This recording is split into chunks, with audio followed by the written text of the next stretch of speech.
Hello बच्चों, मैं प्रदीप शोकन आप सभी का स्वागत करता हूं आपके अपने YouTube चैनल पी स्टडी मंत्रा में। आई होप आप सब अच्छे होंगे। प्यारे बच्चों, आज से हम 9th क्लास की सामाजिक विज्ञान में इतिहास विषय के बारे में पढ़ना शुरू करेंगे, जिसमें हम कुल मिलाकर 9 अध्याय की बात करेंगे। जिसमें आपका सबसे पहला अध्याय है भारत का सामाजिक एवं सांस्कृतिक पुनर्जागरण और दूसरा अध्याय है राष्ट्रीय चेतना के तत्व। तो हम इन दोनों अध्यायों को ज्वाइन करके पढ़ेंगे और जैसे ही आप इन दोनों अध्यायों को अच्छे से पढ़ लोगे तो आपके दिमाग में इनके सभी कंसेप्ट क्लियर हो जाएंगे। प्यारे बच्चों, जैसा कि लेसन का नाम है कि भारत का सामाजिक और सांस्कृतिक पुनर्जागरण, यानी पुनः प्लस में जागरण यानी दोबारा जागना, यानी कि एक समय ऐसा आया भारत के आधुनिक इतिहास में कि काफी बुराइयां फैल गई समाज में। हमारी संस्कृति काफी प्रदूषित कह सकते हैं हम होने लगी। हमारे जो समाज है उसमें बहुत सारी बुराइयां आने लगी, बहुत सारे अंधविश्वास होने लगे। तो कुछ महापुरुषों का जन्म हुआ हमारे इस भारत की पवित्र भूमि पर और उन्होंने हमारे भारतीय समाज को एक सही दिशा प्रदान करने का काम किया।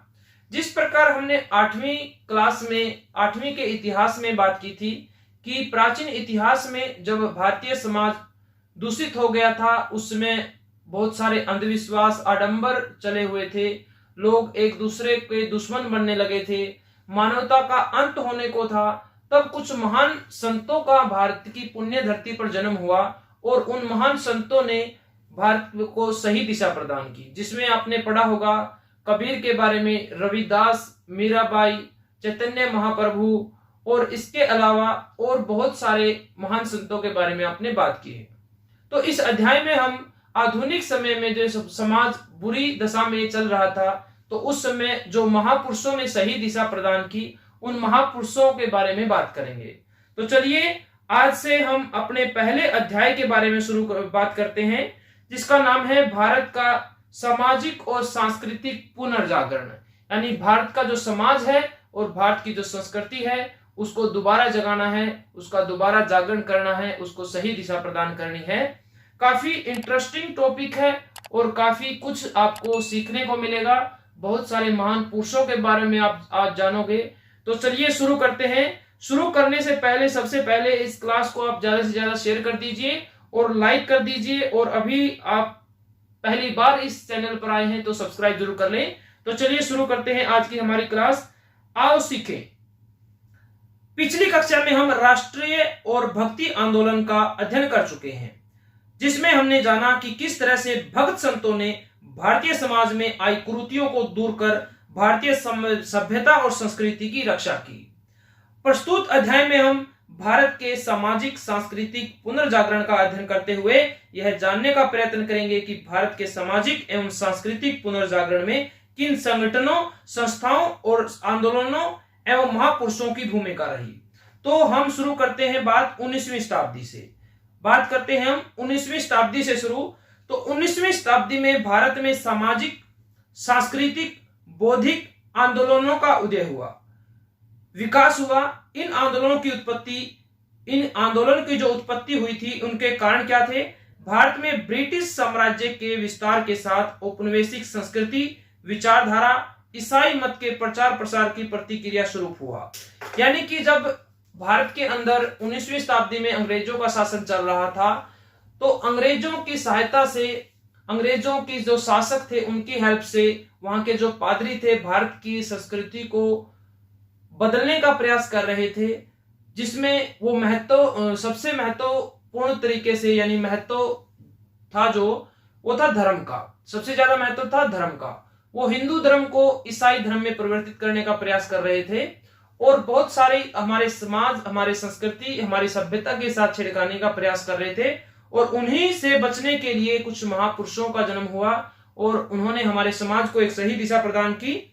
तो 19वीं शताब्दी के आरंभ में भारतीय समाज सती प्रथा, मूर्ति पूजा, विधवा का कठोर जीवन, कर्म कांडों, अंधविश्वासों, अशिक्षा, असमानता, छुआछूत, जाति प्रथा जैसी बुराइयों से जूझ रहा था।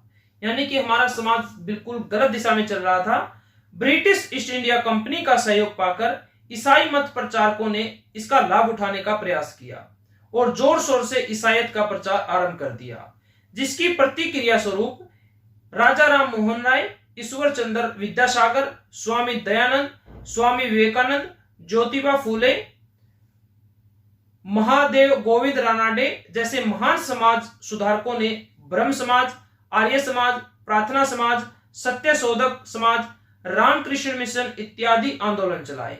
और इस अध्याय में हम इन सभी के बारे में बात करेंगे। तो सबसे पहले हम बात करेंगे राजा राम मोहन राय और उसके ब्रह्म समाज की।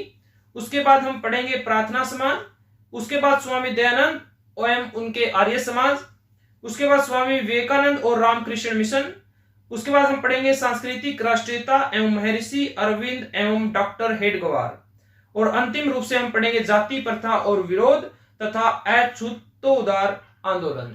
तो इन सभी के बारे में एक एक करके बात करते हैं। तो सबसे पहले हम बात करेंगे, देखिए,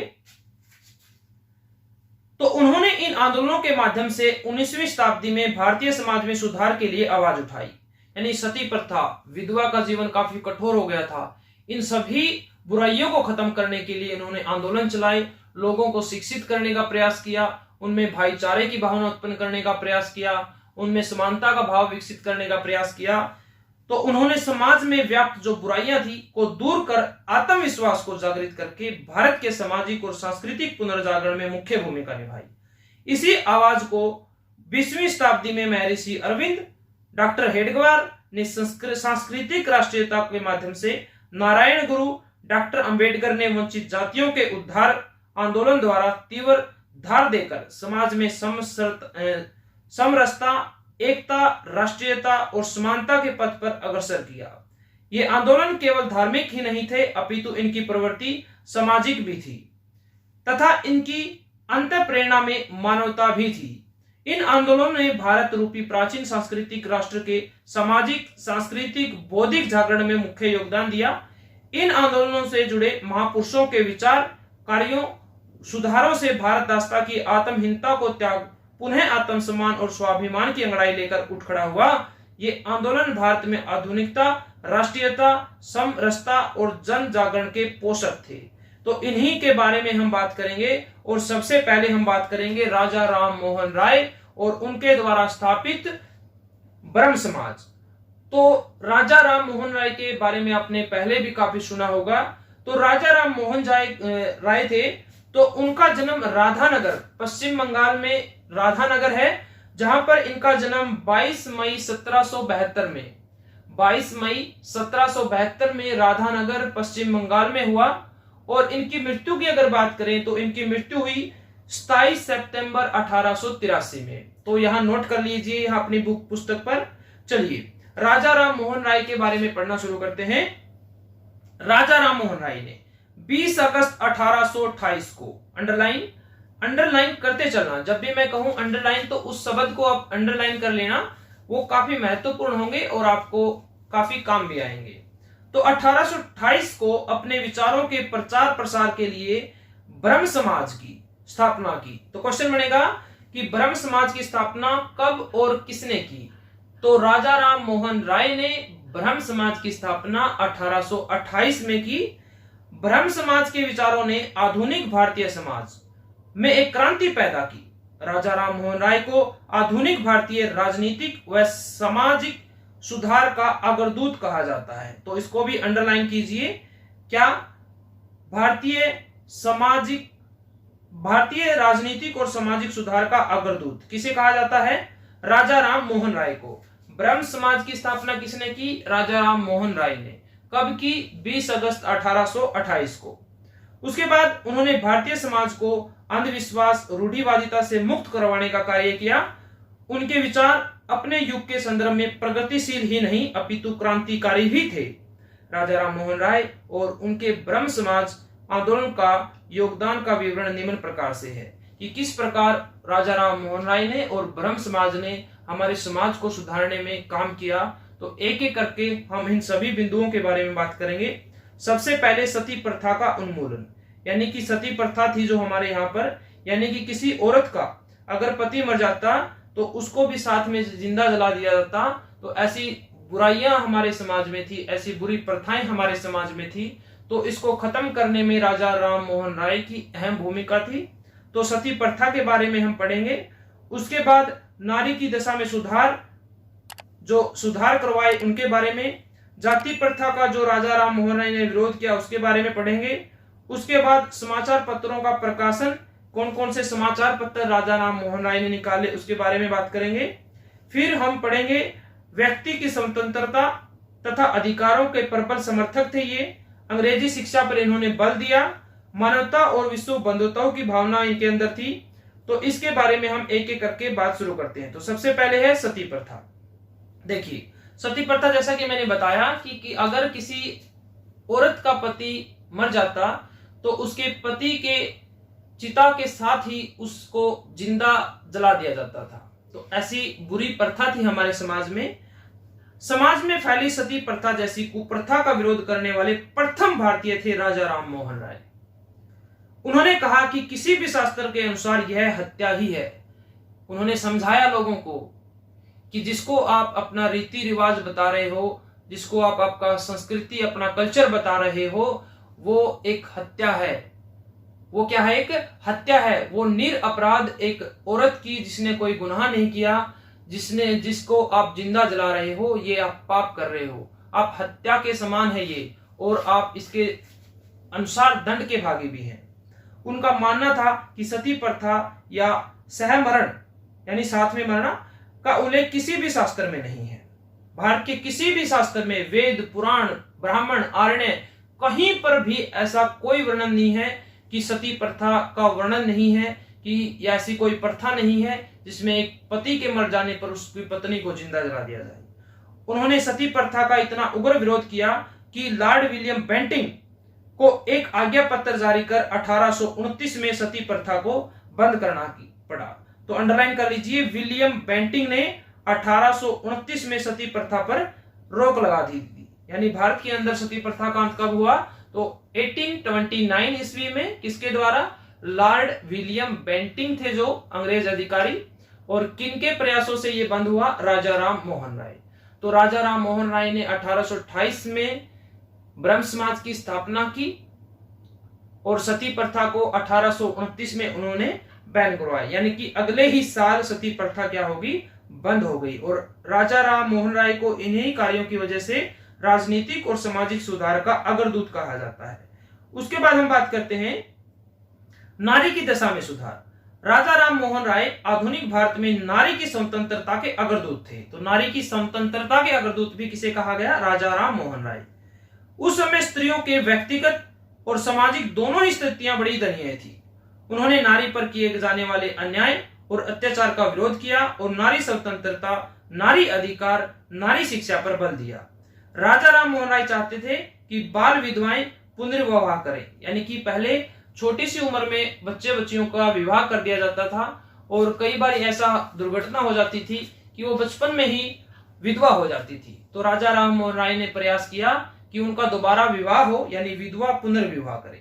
प्रौढ़ विधवाएं भी समाज में सिर उठाकर जी सके, इसके लिए उन्हें शिक्षित किया जाए, उनको पढ़ाना चाहिए ताकि उनको अपने अधिकारों का ज्ञान हो।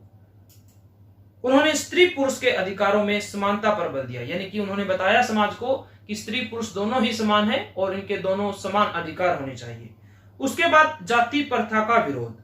तो जाति प्रथा का विरोध, राजा राम मोहन राय का मानना था कि जाति प्रथा समाज की संकीर्ण ही नहीं बनाती बल्कि सामाजिक असमानता को बढ़ावा देती है। जातिवाद से, जाति प्रथा की वजह से हमारा जो समाज है उसमें असमानता का भाव हो जाता है। इस कारण उन्होंने जाति प्रथा का विरोध किया और इसे समाज के लिए कलंक बताया। क्या बताया? कलंक। उसके बाद समाचार पत्रों का प्रकाशन। तो राजा राम मोहन राय ने ब्रह्म समाज की स्थापना की और उसके साथ अपने बहुत सारे समाचार पत्र, न्यूज़पेपर निकाले, जिनके माध्यमों से उन्होंने लोगों को जागरूक करने का प्रयास किया। सबसे पहले हम पढ़ेंगे, राजा राम मोहन राय पहले भारतीय थे जिन्होंने समाचार पत्रों की स्थापना, संपादन और प्रकाशन का कार्य भी किया। उन्होंने अंग्रेजी, बांग्ला और उर्दू में तीनों भाषाओं में समाचार पत्र प्रकाशित किए। उन्हें पत्रकारिता का जनक भी कहते हैं। क्या कहते हैं? पत्रकारिता का जनक भी कहते हैं। तो अंडरलाइन कर लो, पत्रकारिता का जनक, भारतीय सामाजिक राजनीति का अग्रदूत, नारी सुधार का भी अग्रदूत कहा जाता है। इसके साथ प्रेस की स्वतंत्रता के लिए यानी मीडिया की स्वतंत्रता के लिए उन्होंने कठिन संघर्ष किया। उन्होंने ब्रह्मा निकल मैग्नीज अंडरलाइन, संवाद कॉमेडी, इसको डबल अंडरलाइन करना काफी महत्वपूर्ण है, ठीक है, संवाद कॉमेडी, मिरात उल अखबार और बंगदूत, इसको भी अंडरलाइन करना, बंगदूत जैसे समाचार पत्रों का संपादन प्रकाशन किया। तो दो इसमें काफी महत्वपूर्ण है, एक संवाद कॉमेडी और एक बंगदूत, दो अवश्य याद रखना, सभी याद हो जाए तो बड़ी अच्छी बात है। तो ये राजा राम मोहन राय के समाचार पत्र थे जो इन्होंने निकाले थे। उसके बाद व्यक्ति की स्वतंत्रता और तथा अधिकारों के प्रबल समर्थक थे ये। क्या क्या किया इनके लिए उन्होंने? राजा मोहन राय व्यक्ति की स्वतंत्रता तथा अधिकारों का प्रबल समर्थक थे। वे मानते थे कि राज्य को निर्बल और असहाय व्यक्ति की रक्षा करनी चाहिए और वह यह उसका कर्तव्य भी है कि जनता की सामाजिक, सांस्कृतिक, नैतिक और राजनीतिक दशाओं में सुधार हो। आगे है अंग्रेजी शिक्षा पर बल। राजा राम मोहन राय भारतीयों के लिए अंग्रेजी शिक्षा के समर्थक थे। ये चाहते थे कि भारतीयों को जो शिक्षा है उसका माध्यम अंग्रेजी हो और अंग्रेजी की शिक्षा मिले। उन्होंने अंग्रेजी सरकार को बार बार पत्र लिखकर अंग्रेजी शिक्षा और अंग्रेजी शिक्षण संस्थानों की स्थापना करने का आग्रह किया। ये ऐसी बात थी जो औरों से इनकी अलग थी। मानवता एवं विश्व बंधुता। राजा राम मोहन राय का व्यक्तित्व पूर्णतः मानवतावादी था, यानी मनुष्य का भला करने वाला था। विश्व बंधुत्व के उपासक थे। मत मतांतरों के ऊपर उठकर मानव धर्म के चिंतक भी थे। उनकी मान्यता थी कि सभी देशों के समाजों में बीच पारस्परिक आदान प्रदान का प्रोत्साहित करना चाहिए, सभी में भाईचारा होना चाहिए, आपस में वो लेन देन करें, ठीक है, साथ मिलकर रहें। यद्यपि राजा राम मोहन राय और ब्रह्म समाज का प्रभाव मुख्यतः पढ़े लिखे शहरी उच्च वर्ग तक ही सीमित रहा, यानी कि सबसे ज्यादा इफेक्ट किस पर पड़ा? पढ़े लिखे जो शहरी उच्च वर्ग थे उन पर इसका ज्यादा प्रभाव पड़ा। लेकिन इस बात से इनकार नहीं किया जा सकता कि 50 वर्ष ब्रह्म समाज ने राष्ट्र को जागृत किया तथा भारतीयों को ईसाई बनने से भी रोका, क्योंकि उस समय ईसाई क्या कर रहे थे? अपने ईसाई धर्म का प्रचार कर रहे थे और भारतीयों को, हिंदुओं को, मुसलमानों को ईसाई धर्म में परिवर्तित कर रहे थे। तो यहां हमने पढ़ा राजा राम मोहन राय और उनके जो ब्रह्म समाज थे उनके बारे में, जिसमें हमने बात की ब्रह्म समाज की स्थापना 1828 में राजा राम मोहन द्वारा की गई और जिसके माध्यम से उन्होंने भारतीय समाज में फैली बुराइयों को ठीक करने का प्रयास किया, समाज के लोगों को सही दिशा दिखाने का प्रयास किया। समाज में जो बुराइयां फैली हुई थी जिसमें सबसे महत्वपूर्ण थी उस समय सती प्रथा, उसको 1829 में बैन करवाया विलियम बेंटिंग के द्वारा, ठीक है। तो नारी शिक्षा पर बल दिया और इसके साथ साथ और भी बहुत सारी अंग्रेजी शिक्षा पर बल दिया। तो ये महत्वपूर्ण बिंदु हैं जो आपको याद होने चाहिए। उसके बाद हम बात करते हैं जो दूसरा है वो है प्रार्थना समाज। क्या है? प्रार्थना समाज। देखो महाराष्ट्र में, कहां की बात हो रही है? महाराष्ट्र में समाज सुधार आंदोलन 1840 के पश्चात आरंभ हुए। सबसे पहले यहाँ परमहंस मंडली, नाम याद रखना, परमहंस मंडली की स्थापना हुई। महाराष्ट्र में किस मंडली की स्थापना हुई? परमहंस की, जिसने मूर्ति पूजा और जाति प्रथा का विरोध किया तथा विधवा विवाह का समर्थन किया। ये जितने भी महान पुरुष आएंगे, जितने भी उनके द्वारा स्थापित समाज आएंगे, उनका सभी का उद्देश्य लगभग कॉमन ही होगा, ठीक है। तो इसमें पजल होने की बात नहीं है। सभी मूर्ति पूजा का विरोध करेंगे, सभी जाति प्रथा का विरोध करेंगे, सभी विधवा विवाह का समर्थन करेंगे, ठीक है ना। तो कॉमन सी बात होगी ये। पश्चिम भारत के सबसे पहले समाज सुधारक थे सर गोपाल हरि देशमुख, अंडरलाइन कर लेना, गोपाल हरि देशमुख। ये क्या थे? पश्चिम भारत के, जो पश्चिम की दिशा की तरफ जो राज्य है हमारे भारत के, उसकी तरफ क्या थे? ये पहले समाज सुधारक थे, जिन्हें लोकहितवादी भी कहा जाता था। इनकी उपाधि होगी लोकहितवादी, अंडरलाइन कर लेना। उसके बाद उन्होंने अंधविश्वासों का विरोध किया, यह भी कॉमन बात है। सामाजिक समानता का समर्थन किया। 1867 में ब्रह्म समाज से प्रभावित होकर ब्रह्म समाज की स्थापना राजा राम मोहन राय ने। आत्माराम पांडुरंग, अंडरलाइन करना इसको, आत्माराम पांडुरंग ने प्रार्थना समाज की स्थापना की। बिल्कुल, जो प्रार्थना समाज है उसकी स्थापना किसने की? आत्माराम पांडुरंग ने। आत्माराम पांडुरंग ने। कैसे याद रखोगे? जो राम का नाम होता है या राम की प्रार्थना होती है वो कहां से होती है? आत्मा से, यानी आत्मा से ही प्रार्थना होती है। ऐसे आप ज्वाइंट करके याद रख सकते हो, आत्मा से ही प्रार्थना होती है। तो आत्मा प्रार्थना समाज की स्थापना की आत्माराम पांडुरंग ने। किससे प्रभावित होके? ब्रह्म समाज से प्रभावित होके। उसके बाद तथा एक सेकेंड, बिल्कुल कुछ रह गया था। शीघ्र ही सुप्रसिद्ध संस्कृत विद्वान, एक संस्कृत विद्वान थे जिसका नाम था आरजी भंडारकर। क्या नाम था? आरजी भंडारकर। और महादेव गोविंद रानाडे भी प्रार्थना समाज से जुड़ गए। अब दो महान पुरुष और आत्माराम पांडुरंग के जो प्रार्थना समाज की स्थापना की थी उसमें उसी समुदाय, उसी संगठन से जुड़ गए। प्रार्थना समाज का उद्देश्य था अछूतों, वंचितों और पीड़ितों की दशा में सुधार करना तथा जाति व्यवस्था, रूढ़िवाद का विरोध करना। प्रार्थना समाज ने अंतरजातीय विवाह, विधवा विवाह, क्षत्रिय शिक्षा आदि का समर्थन किया। मैंने बताया था इनके सभी के उद्देश्य लगभग सेम ही होंगे। रानाडे ने, गोविंद रानाडे ने, ये चित्र भी दिया हुआ है इनका, महादेव गोविंद रानाडे, महाराष्ट्र में विधवा पुनर्विवाह संघ की स्थापना की। याद रखना, अंडरलाइन कर लेना। महाराष्ट्र में विधवा पुनर्विवाह संघ की स्थापना किसने की? रानाडे ने। कहां पर? महाराष्ट्र में। उसके बाद स्थापना करके विधवा विवाह के लिए जोरदार आवाज उठाई। उन्हीं के प्रयत्नों से दक्कन एजुकेशन सोसाइटी की स्थापना हुई। किनके प्रयासों से दक्कन एजुकेशन सोसाइटी की स्थापना हुई? महादेव गोविंद रानाडे की तथा उसके शिष्य थे, उनके शिष्य का नाम था गोपाल कृष्ण गोखले। क्या नाम था इनके शिष्य का? गोपाल कृष्ण गोखले ने सर्वेंट ऑफ इंडिया सोसाइटी की स्थापना की। तो गोपाल कृष्ण गोखले जो रानाडे के शिष्य थे, उन्होंने इंडिया सोसाइटी की स्थापना की और दक्कन एजुकेशन सोसाइटी की स्थापना रानाडे के ने इसकी स्थापना इनके प्रयत्नों से स्थापना हुई। और महाराष्ट्र में विधवा पुनर्विवाह संघ की स्थापना रानाडे के द्वारा की गई। तो ये कुछ फैक्ट हैं, आपको फैक्टों में भी याद रख सकते हैं इनको। चलिए, प्रार्थना समाज हमारा क्लियर हुआ। प्रार्थना यानी प्रार्थना कहां से होती है? आत्मा से होती है। यानी कि प्रार्थना समाज की स्थापना किसने की? आत्माराम पांडुरंग ने। इससे पहले हमने ब्रह्म समाज पढ़ा, यानी उसी ब्रह्म समाज से प्रभावित होकर आत्माराम पांडुरंग ने अपनी आत्मा से प्रार्थना की और प्रार्थना समाज की स्थापना की। तो ऐसे याद रख सकते हैं। इसके बाद हम पढ़ते हैं हमारे महापुरुष स्वामी दयानंद सरस्वती के बारे में, जो अपने आप में बहुत ही फेमस हैं और आपने इनको काफी बार पढ़ा भी होगा। जिनका जन्म 12 फरवरी 1824 में गुजरात में हुआ और जिनकी मृत्यु 31 अक्टूबर 1883 में कहा? गुजरात में ही हुई। ठीक है ना? तो 31 अक्टूबर 1883 में इनका देहांत हुआ और 12 फरवरी 1824 में गुजरात के अंदर इनका जन्म हुआ। तो इसको आप लिख सकते हो, इसके ऊपर क्वेश्चन आ सकते हैं, ऐसे इनकी जन्म मृत्यु पूछ सकते हैं। यानी कि जब राजा राम मोहन राय ने 1828 में ब्रह्म समाज की स्थापना की, उससे 4 साल पहले 1824 में स्वामी दयानंद सरस्वती का जन्म हुआ। तो आप ऐसे जोड़ के याद रख सकते हो। चलिए पढ़ते हैं।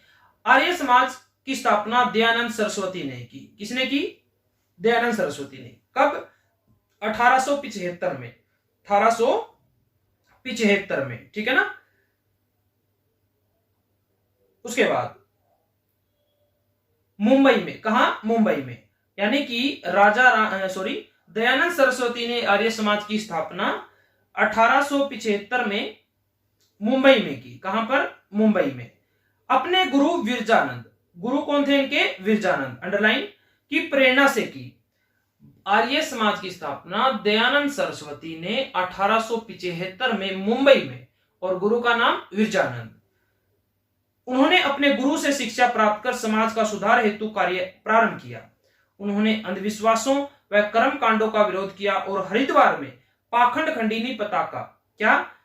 हरिद्वार के अंदर पाखंड खंडीनी पताका फहराकर मिथ्या आडंबर और कर्म कांड से समर्थकों को शास्त्रार्थ से हराया। यानी शास्त्रों का सहारा लेके, वेदों का सहारा लेके जो आडंबर फैले हुए थे समाज में, यानी कि हरिद्वार में सबसे पहले वहां पर जो अंधविश्वास के कर्म कांड किए जाते थे, जो परंपरागत कुछ गलत मेथड्स यूज किए जाते थे, उनका विरोध किया और उन्होंने वहां पर हरिद्वार में पाखंड खंडीनी पताका, क्या? पाखंड खंडीनी पताका फहराकर, ठीक है ना, 1863 ईस्वी से लेकर 1875 तक उन्होंने देश का भ्रमण किया, देश में घूमे। वेदों का प्रचार करने के लिए उन्होंने पूरे देश का दौरा करके विद्वानों को वेदों के महत्व के बारे में बताया। आर्य समाज एक समाज सुधार आंदोलन था। यह आंदोलन पाश्चात्य प्रभावों को, यानी जो ब्रिटिशों का, जो यूरोपियन कंट्रियों का प्रभावों की प्रतिक्रिया के परिणाम स्वरूप समाज में सुधारों का प्रारंभ करने के लिए हुआ। यानी कि जो ईसाई धर्म का प्रचार हो रहा था और जो हमारे अंग्रेजी शासन की वजह से जो हमारा संस्कृति में जो बदलाव हो रहा था, उसको दोबारा से ठीक करने के लिए, यानी कि हमारा जो समाज रियल में था उसको वापस वैसा बनाने के लिए दयानंद सरस्वती ने अपने शास्त्रों का सहारा लिया और सभी समाज में जितने भी लोग थे उनको समझाने का प्रयास किया कि देखिए कि हम अंग्रेजों से कितना आगे हैं, उनसे कितना महान है। हमारी संस्कृति यूरोपियन कंट्री की संस्कृति से कई गुना ज्यादा बेहतर है। यानी कि वेदों के माध्यम से उन्होंने लोगों को समझाने का प्रयास किया। उसके बाद आर्य समाज पूर्ण रूप से शुद्ध वैदिक परंपरा में विश्वास करता है। मूर्ति पूजा, अवतारवाद, बलि, कर्मकांड, धार्मिक आडंबर, अंधविश्वासों को अस्वीकार करता है। इन सभी चीजों को नकारता है, इनको करने से मना करता है। आर्य समाज ने छुआछूत, जातिवाद, भेदभाव का विरोध किया। सभी ने किया, प्रार्थना समाज ने भी किया, ब्रह्म समाज ने भी किया। स्त्रियों और शूद्रों की समानता एवं यज्ञोपवीत धारण करने का अधिकार वैदिक सिद्धांतों के आधार पर प्रदान करने का प्रयत्न किया। आर्य समाज द्वारा किए गए सुधारों का विवरण इस प्रकार है। चलिए पढ़ते हैं कि क्या क्या सुधार किए आर्य समाज ने, दयानंद सरस्वती ने। तो सबसे पहले है राष्ट्रीय हित में 3 कार्य। वो 3 कार्य क्या क्या थे देखते हैं। सबसे पहले स्वामी दयानंद ने देश में एकता स्थापित करने के 3 कार्य करने की योजना बनाई। पहली योजना, हरिद्वार कुंभ मेले में सन्यासियों के मध्य, जो वहां पर कुंभ के मेले में जो सन्यासी थे उनके मध्य वेदों पर आधारित धार्मिक विचार रखे। देखो आर्य समाज है वो पूर्णतः वेदों पर आधारित है। स्वामी दयानंद सरस्वती का वेदों की तरफ खास झुकाव भी था। उन्होंने नारा भी दिया कि वेदों की ओर लौट चलो। वेदों को आप जानते होंगे कि हमारे 4 वेद हुए हैं, जिसमें सबसे प्राचीनतम वेद है वो है ऋग्वेद, दूसरा है यजुर्वेद, तीसरा है सामवेद और चौथा है अथर्ववेद। तो 4 वेद हुए हैं हमारे प्राचीन इतिहास में और अपने आप में ये हमारी बहुत ही विशाल धरोहर है हमारी। तो इनको आप एक बार जीवन में जब भी समय मिले जरूर इनको पढ़ने का प्रयास करना। आपके जो जिंदगी का लेवल है, आपका जो सोचने का लेवल है, काफी हाई हो जाएगा इनसे। तो प्रथम क्या किया इन्होंने प्रयास कार्य, हरिद्वार कुंभ के मेले में सन्यासियों के बीच में वेदों के माध्यम से, यानी वेदों पर आधारित धार्मिक विचार रखे ताकि मतभेद दूर होकर एकता स्थापित की जा सके। दूसरा का शास्त्रार्थ द्वारा, यानी शास्त्रों के माध्यम से सत्य और असत्य का निर्णय कर विद्वानों को संगठित यानी इकट्ठा करना ताकि सत्य को ग्रहण कर असत्य को त्याग किया जा सके। उनका मानना था कि विद्वानों के संगठित यानी सभी विद्वानों के इकट्ठे होते ही राष्ट्र जीवित हो उठेगा। यानी कि अगर सभी विद्वान एक साथ मिलकर प्रयास करेंगे समाज को सुधारने का, लोगों को सही दिशा देने का, तो अवश्य ही हमारा जो भारतीय समाज गलत दिशा की तरफ मुड़ गया था वो सही दिशा में आ जाएगा। तीसरा प्रयास था 1877 ईस्वी में दिल्ली दरबार के समय समाज सुधारकों को आमंत्रित करना। जितने भी समाज सुधारक थे उनको इनवाइट किया, सर्वसम्मत कार्यक्रम बनाकर समाज सुधार किया जाए। भाई क्यों ना सबको आमंत्रित किया जाए, जितने भी उस समय के जो समाज सुधारक थे, और साथ मिलकर प्रयास किया जाए भारतीय समाज और संस्कृति को सुधारने का। परंतु समाज सुधारक कोई सर्वसम्मत कार्यक्रम नहीं बना सके, ये विफल रहा तीसरा कार्य। तो प्रथम कार्य हरिद्वार में, दूसरा सभी विद्वानों को संगठित करके उनको एक करने का प्रयास किया, और तीसरा दिल्ली में सभी समाज सुधारकों को इनवाइट करके उनका प्रयास किया।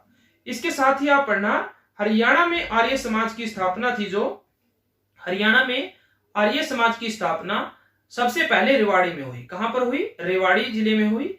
और स्वामी दयानंद सरस्वती 1880 में यानी कि 1875 में इन्होंने आर्य समाज की स्थापना की, और उसके 5 साल बाद 1880 में ये हरियाणा आए थे। तो याद रखना, अपने हरियाणा से जुड़ा हुआ क्वेश्चन है। उसके बाद सत्यार्थ प्रकाश।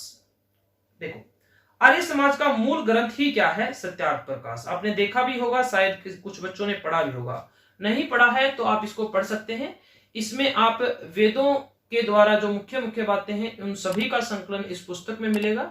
स्वामी दयानंद सरस्वती द्वारा लिखा गया ये ग्रंथ काफी ही महत्वपूर्ण है। आप इसको, वेदों को अगर आप नहीं पढ़ सकते तो सत्यार्थ प्रकाश को अवश्य पढ़ें। आपको वेदों की वाणी काफी कुछ समझ में आ जाएगी, जिसकी रचना स्वामी दयानंद सरस्वती ने की। तो सत्यार्थ प्रकाश की रचना किसने की? सत्यार्थ प्रकाश की रचना स्वामी दयानंद सरस्वती, ठीक है, हिंदी में की। किसमें? हिंदी में, ताकि इसकी रचना का लाभ अधिकतम भारतीय वासियों को तक पहुंच सके। स्वामी जी जब पूरे देश में घूम कर व्याख्यान दे रहे थे तो उनके अनुयायियों ने उनसे शास्त्रों और व्याख्यानों को लिपिबद्ध करने का अनुरोध किया कि आप अपने सभी शास्त्र जो आप पढ़ते हैं, आपके विचारों को लिपिबद्ध कीजिए, एक जगह पर लिखिए। इस प्रकार सत्यार्थ प्रकाश की रचना हुई। तो इन्होंने अपने सारे अनुभव, अपने सारे विचार सत्यार्थ प्रकाश में लिख दिए। इस ग्रंथ का प्रमुख उद्देश्य था आर्य समाज के सिद्धांतों का प्रचार और प्रसार करना। उनके अन्य महत्वपूर्ण ग्रंथ हैं ऋग्वेद भाष्य और आर्यभीनव, ठीक है ना। तो ये इतने इंपॉर्टेंट नहीं है, सबसे इंपॉर्टेंट है सत्यार्थ प्रकाश, ठीक है। उसके बाद वेदों की ओर लौटो। स्वामी दयानंद सरस्वती ने एक नारा दिया कि वेदों की ओर लौटो। देश में उस समय व्याप्त परिस्थितियों से दुखी हो स्वामी दयानंद ने सामाजिक सुधार लाने हेतु अग्रणी भूमिका निभाई। उन्होंने मूर्ति पूजा, पुरोहितवाद, कर्म कांडों का विरोध किया तथा वेदों की ओर लौटने का नारा दिया। उन्होंने दावा किया कि केवल चारों वेद ही ज्ञान का वास्तविक भंडार है और समाज में व्याप्त कुरीतियां और बुराइयों का भी विरोध किया। यानी कि जिस समय अंग्रेजों का राज था तो ब्रिटिश शासन हमारे इतिहास के साथ जहां छेड़खानी कर रहा था और साथ में हमारे भारतवासियों के दिमाग मस्तिष्क में यह बात बैठाने का प्रयास कर रहा था कि भारतीय संस्कृति बिल्कुल बेकार है, इनको किसी चीज का ज्ञान नहीं है, यूरोपियन जो इतिहास जो संस्कृति है वो आपसे भारत वालों से काफी बेहतर है, ठीक है। तो इस भावना को घुमाने का प्रयास कर रहे थे, हमारे मस्तिष्क को उद्वेलन करने का प्रयास कर रहे थे, माइंड वॉश कर रहे थे। तो वहीं दयानंद सरस्वती ने भारतीय लोगों को बताया कि हमारी संस्कृति है वो कितनी पुरानी है, कितनी सनातन है, ठीक है ना, वो कितनी महान है अपने आप में, ठीक है ना, कि यूरोपियन कंट्री से की संस्कृति तो हमारे सामने कुछ भी नहीं। जो बात वो आज बोल रहे हैं वो हमने वर्षों साल पहले वेदों में हमने उसका उल्लेख किया है और वेदों का बार बार, शास्त्रों का बार बार एग्जाम्पल देकर, लोगों को दिखाकर, उनको बताकर उनको सही दिशा देने का प्रयास किया। तो इस वजह से दयानंद सरस्वती ने कहा कि वेदों की ओर लौट चलो, क्योंकि हमारा मूल जो ग्रंथ है वो वेद ही है और उन्हीं से हमारे समाज के जो रीति रिवाज हैं सभी का उसमें उल्लेख है। क्योंकि वेद का अर्थ ही होता है ज्ञान अर्थात जानना, और वेदों को ईश्वर की वाणी कहा जाता है। क्या कहा जाता है वेदों को? ईश्वर की वाणी। सबसे प्राचीन वेद है ऋग्वेद, उसी वेद से हम जो गायत्री मंत्र का गान करते हैं वो गायत्री मंत्र ऋग्वेद से ही लिया गया है, ठीक है।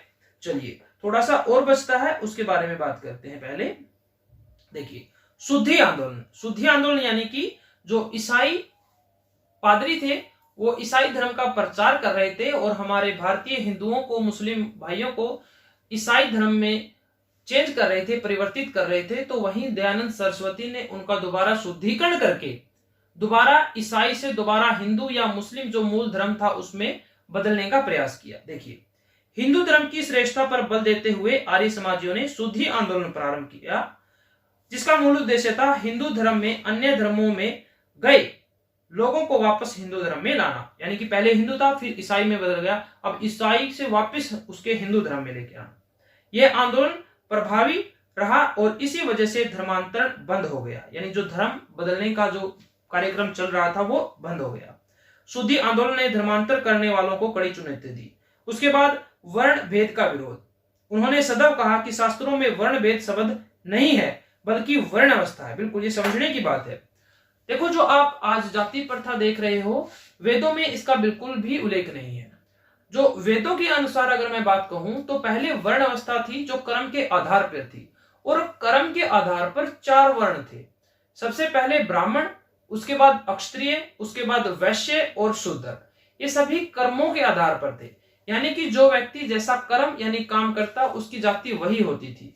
यानी कि जैसे कि मैं पढ़ा रहा हूं तो मेरी जाति उसके आधार पर क्या होनी चाहिए? एक अध्यापक होने चाहिए। अगर कोई मटके बनाता है तो उसकी जाति कुम्हार हो गई। यानी कि जैसे कोई व्यक्ति कुम्हार है यानी कि मटके बना रहा है और उसका बच्चा पढ़ा रहा है तो वो अध्यापक जाति हुई। उसकी माता सिलाई करती है तो उसकी जाति दर्जी हुई, ठीक है ना। यानी कि जो एक ही परिवार में जितने भी सदस्य हैं उनकी जाति अलग अलग हो सकती थी। क्योंकि हो सकता है कि वो सभी क्या करते, अलग अलग काम करते। लेकिन धीरे धीरे क्या हुआ, उत्तर वैदिक काल और उसके उपरांत में क्या हुआ कि ये जाति है जो वो बिल्कुल आनुवंशिक बना दी। यानी कि जो बंदा जो काम कर रहा था उसकी जाति वही हो गई, और उसके जो बच्चे हुए उनको भी वही काम करना पड़ा, या वो और भी काम करते लेकिन जाति वही रहती जो उनके पिता की थी। यानी कि फिर उसके बाद कुम्हार का बेटा कुम्हार ही कहलाया, किसान का बेटा किसान ही कहलाया। तो इस प्रकार वो जाति जो वर्ण अवस्था थी जो वेदों में बताई गई है, शास्त्रों में बताई गई है, उसका स्वरूप ही बदल गया। तो दयानंद सरस्वती ने हमको यही बताया कि जो अंग्रेज हमारे बीच फूट डालो राज करो की नीति अपना रहे हैं, हमारे अंदर धर्म के नाम पर जाति के आधार पर हमें लड़ाने का प्रयास कर रहे हैं, हमें अपनी इस जाति प्रथा को समझना चाहिए कि एक्चुअल में हमारे शास्त्रों में ये जाति प्रथा क्या थी, कि वेदों में वर्ण अवस्था कैसी थी, क्या थी। तो इसी यानी कि हर बात इन्होंने लगभग वेदों और शास्त्रों के अनुसार लोगों को समझाने का प्रयास किया। चलिए बात करते हैं, जिनके अनुसार 4 वर्ण केवल समाज को सुचारू रूप से चलाने के लिए हैं, जिसमें कोई छोटा बड़ा नहीं बल्कि सभी समान है। उन्होंने सभी वर्गों के समान अधिकार देने की बात रखी और वर्ण भेद का विरोध किया। उन्होंने उपनिषद से सत्यकाम जाबाल का उदाहरण दे जन्म आधारित जाति व्यवस्था का विरोध किया। यानी जन्म पर आधारित जो आनुवंशिक पर आधारित जाति है जो आज भी चल रही है, इसका विरोध किया। ठीक है ना। उसके बाद बात करते हैं स्त्री शिक्षा व समानता के बारे में। वे सदैव स्त्री को पुरुष के समान मानते थे। उन्होंने वेदों का प्रमाण देकर स्त्री शिक्षा का समर्थन किया। उनका मानना था कि स्त्री शिक्षा से ही समाज का विकास हो सकता है, यानी बिना स्त्री शिक्षा के समाज को आगे नहीं बढ़ाया जा सकता। उन्होंने स्त्री को समाज का आधार माना। उनका कहना था कि सामाजिक जीवन के हर क्षेत्र में नारियों से विचार विमर्श आवश्यक है और उसके लिए उनका शिक्षित होना आवश्यक है। यानी औरतों को भी पढ़ने का अधिकार मिलना चाहिए और वो स्त्री पुरुषों के ही समान है, पुरुषों के समान उसको अधिकार मिलने चाहिए। उसके बाद बाल विवाह का विरोध किया। उस समय बाल विवाह की प्रथा सभी जगह व्याप्त थी, यानी कि बचपन में ही बच्चों का विवाह कर दिया जाता था। यानी कि जब तक उसे यह भी नहीं पता था कि विवाह क्या होता है, उस समय ही उनका विवाह कर दिया जाता था। और छोटी उम्र में विवाह के कारण जो उनका फिजिकली विकास डेवलप होना था वो नहीं हो पाता था, जिसकी वजह से वो पहले उनका देहांत भी हो जाता था। और फिर अगर देहांत हो गया किसी पर्सन का, तो फिर उसके साथ उसकी पत्नी उसको भी जिंदा जला दिया जाता, जिसको सती प्रथा कहते थे। तो काफी फंडा था। देखिए आगे, सभी उसका अनुसरण सहर्ष करते थे। तब स्वामी जी ने शास्त्रों के माध्यम से लोगों को इस प्रथा के विरुद्ध जगाया। उन्होंने स्पष्ट किया कि शास्त्रों में लिखित है कि मनुष्य जीवन में पहले 25 वर्ष ब्रह्मचर्य। बिल्कुल एक बात और समझ लीजिए कि 4 वेद बताए वेदों में, और इसके साथ साथ में 4 आश्रमों का उल्लेख किया। यानी व्यक्ति की उम्र को 100 वर्ष मानकर 25-25 के 4 भाग बांटे। जन्म से 25, 25 से 50, 50 से 75 और 75 से 100। यानी कि 0 जन्म से 25 तक जो आश्रम हुआ उसको बोला ब्रह्मचर्य आश्रम। यानी इस आश्रम में बच्चा शिक्षा ग्रहण करता है, भावी जीवन के लिए वो तैयार होता है। 25 यानी ब्रह्मचर्य आश्रम के बाद दूसरा आश्रम था गृहस्थ आश्रम। गृहस्थ आश्रम में बच्चा शिक्षा ग्रहण करके अपने गुरु अपने आश्रम से वापस अपने परिवार अपने घर में आता, वहां पर उसका विवाह होता, और विवाह करने के बाद जो उसका घर का कार्य है, अपनी पीढ़ी को आगे बढ़ाना है, ये काम करता। 50 की आयु तक वो गृहस्थ आश्रम में रहता, यानी घर की जिम्मेदारियां संभालता। उसके बाद तीसरा आश्रम होता था संन्यास आश्रम, जिसमें वह गृह त्याग करके वन की ओर प्रस्थान करता, वन में जाता और वहां पर परमात्मा की भक्ति करता होता। तो अगर उसका मन करता तो कभी परिवार से अपने सगे संबंधियों से मिलने आ भी जाता। ठीक है। लेकिन 75 वर्ष के बाद जो आखिरी जो चौथा आश्रम था वो था संन्यास आश्रम। संन्यास आश्रम में क्या होता था, वो हमेशा के लिए सभी मोह माया त्याग कर, सभी रिश्ते तोड़कर परमात्मा की भक्ति में लीन हो जाता और वहीं अपने प्राण त्याग देता। तो 4 आश्रम हुए, ब्रह्मचर्य, गृहस्थ, वानप्रस्थ और संन्यास। ठीक है। तो इन्होंने कहा कि 25 वर्ष तक तो ब्रह्मचर्य आश्रम होता है, वो तो शिक्षा प्राप्त करने का, ज्ञान प्राप्त करने का आश्रम होता है। और आप हो कि 10-12 साल की आयु में बच्चों का विवाह कर देते हो, तो कहां से उनका विकास होगा, कहां से हमारा समाज विकसित होगा। उनके अनुसार बाल विवाह एक कुप्रथा है। उन्होंने कहा कि अगर बाल विवाह होता है तो मनुष्य निर्बल बनता है और निर्बलता के कारण ही समय से पूर्व उसकी मृत्यु को प्राप्त होता है। आगे विधवा पुनर्विवाह। स्वामी दयानंद ने पूर्व ईश्वर चंद्र विद्यासागर ने विधवा पुनर्विवाह के लिए विशेष अभियान चलाया। यानी सरस्वती से पहले भी एक व्यक्ति महापुरुष थे, ईश्वर चंद्र विद्यासागर। ईश्वर चंद्र विद्यासागर इन्होंने विधवा पुनर्विवाह के लिए विशेष अभियान चलाया, जिसके परिणाम स्वरूप 1856 में, अंडरलाइन कर लेना, 1856 में विधवा पुनर्विवाह को कानूनी मान्यता मिली। यानी कि इस अधिनियम, इस कानून के तहत विधवाओं को दोबारा विवाह करने की अनुमति मिल गई 1856 में। यानी कि 1828 में ब्रह्म समाज की स्थापना हुई राजा राम मोहन द्वाई के द्वारा, और 28 दूनी 56, यानी 56 में विधवा पुनर्विवाह को कानून मान्यता मिली। और इन्हीं के बीच में 1829 में एक बुरी प्रथा का अंत हुआ, जिसका नाम था सती प्रथा, विलियम बेंटिंग के द्वारा। तो ईश्वर चंद्र विद्यासागर के प्रयास से 1856 में विधवा पुनर्विवाह कानून पारित हुआ। लेकिन इसके बावजूद भी समाज में विधवाओं की स्थिति अत्यंत दयनीय रही। विधवा स्त्रियों का स्तर देश में संघर्षपूर्ण था। विधवाओं का जीवन कठोर और नारकीय था। स्वामी दयानंद ने इस बात की बहुत ही निंदा की और उस काल, ठीक है, आगे बात करते हैं हम शिक्षा का प्रसार। देखिए, स्वामी दयानंद का मानना था कि मानव विकास और प्रगति सुनिश्चित करने का सर्वोत्तम मार्ग है शिक्षा। आर्य समाज ने इस क्षेत्र में विस्तृत कार्य किया। समाज ने इस तथ्य को आत्मसात यानी एसिमिलेशन कर लिया था कि शिक्षा की जड़ें राष्ट्रीय भावना और परंपरा से गहरी होनी चाहिए। हम एक प्राचीन और श्रेष्ठ परंपरा के उत्तराधिकारी हैं। शिक्षा के क्षेत्र में गुरुकुल कांगड़ी और डीएवी दयानंद एंग्लो वैदिक संस्थाएं स्थापित कर शिक्षा जगत में आर्य समाज की अग्रणी भूमिका निभाई। नारी शिक्षा में भी आर्य समाज ने महत्वपूर्ण योगदान दिया। इस प्रकार स्वामी दयानंद और उनके आर्य समाज ने भारतीयों में राष्ट्रीयता, एकता एवं शिक्षा के विकास में मुख्य भूमिका निभाई। स्वामी दयानंद का कथन था, भारत भारतीयों के लिए है। बिल्कुल, बहुत बढ़िया लाइन है, अंडरलाइन करना। भारत भारतीयों के लिए है और बुरे से बुरा स्वदेशी राज्य भी अच्छे से अच्छे विदेशी राज्य से अच्छा होता है। क्या होता है? भारत भारतीयों के लिए है। वेदों की ओर लौट चलो, ये दोनों नारे किसने दिए थे? स्वामी दयानंद सरस्वती ने। और इसके अलावा भी एक बड़ी अच्छी पंक्ति कही इन्होंने, बुरे से बुरा स्वदेशी राज्य भी अच्छे से अच्छे विदेशी राज्य से अच्छा होता है। यानी अपना अपना होता है, पराया पराया होता है। ठीक है ना? बिल्कुल। आगे है से भारतीयों में विदेशी शासन के विरुद्ध संघर्ष की भावना को जन्म हुआ। आर्य समाज ने भावी राष्ट्रीय आंदोलन के लिए कई क्रांतिकारी एवं राष्ट्रीय नेता दिए। बिल्कुल। चलिए, तो आज हमने 3 समाज के बारे में पढ़ा, जिसमें हमने सबसे पहले पढ़ा राजा राम मोहन राय और उनके ब्रह्म समाज के बारे में। उसके बाद हमने प्रार्थना समाज यानी आत्माराम पांडुरंग द्वारा स्थापित, उसके बारे में बात की। और फिर एक महापुरुष स्वामी दयानंद सरस्वती के और उनके आर्य समाज के बारे में बात की।